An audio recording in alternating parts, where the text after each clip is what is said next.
যে আপনার হচ্ছে বাদ পড়ে গেল, ভোট দিতে পারবে, কই শুভেন্দু নামে না কেন? নামুক না। এরা কারা?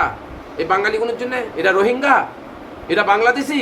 যদি রোহিঙ্গা হয়, যদি বাংলাদেশি হয়, তাহলে প্রুফ দিক এরা বাংলাদেশি, বলে দিক ইলেকশন কমিশনার। এরা রোহিঙ্গা, এরা রোহিঙ্গাও নাই, বাঙালি নাই, এরা হচ্ছে নিরীহ মানুষ। এরা এদের দেখা যাবে 2002-এ ভোটার লিস্টে নাম ছিল, এর বাপের ছিল, নাহলে এদের ছিল, নাহলে এদের কারোর ছিল। এদের কাগজপত্র যে কোনো 11টা বলেছে, 11টার মধ্যে 2-4টে অলরেডি আছে। 11টা ডকুমেন্টস চেয়েছিল, যে কোনো একটা হলেই তারা ঘোষণা করে দেবে। দেখা যাবে এক একজনের 11টার মধ্যে 2-4টে আছে, দেখা যাবে। তাই আমি অনুরোধ করব, সমস্ত দলকে অনুরোধ করব, এর জন্য মাঠে নামা, এর জন্য অনুরোধ করা, এবং যারা ভোট দিতে পারবে না তাদের কি হবে এইটাকে লক্ষ্য করুন। না আবার নামাজ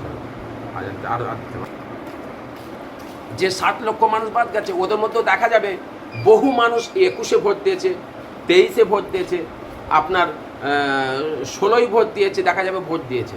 তখন তারা ভোটটা দিল কিভাবে? তাদের পাসপোর্ট আছে, দেখা যাবে তাদের আধার কার্ড আছে, পরিচয়পত্র আছে, তারা ভোট দিয়েছে।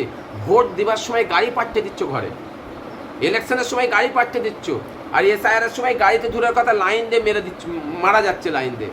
তাদের কোনো সহযোগিতা নেই, কিচ্ছু নেই। তো আমি অনুরোধ করব যে আজকে পশ্চিমবাংলার সমস্ত দলকে, যারা দল করছে তাদেরকে অনুরোধ করব যে আপনারা মাঠে নামুন, প্রতিবাদ করুন। ইলেকশনের ভোট তখনই দাও, এই 60 লক্ষ মানুষের সমাধান হবার পরে তবে ভোটটা ইলেকশনটা করুন। নাহলে এই মানুষগুলোর কি হবে, ভবিষ্যতে এদের কী হবে? এরা ভারতবর্ষের মাতৃভূমি হয়ে ভারতবর্ষের আপনার জন্ম নিয়েও এরা বাংলাদেশি হবে, এরা রোহিঙ্গা হবে, এরা দ্বারস্থ হবে মানুষের কাছে, এরা দ্বারস্থ হবে কোর্টে।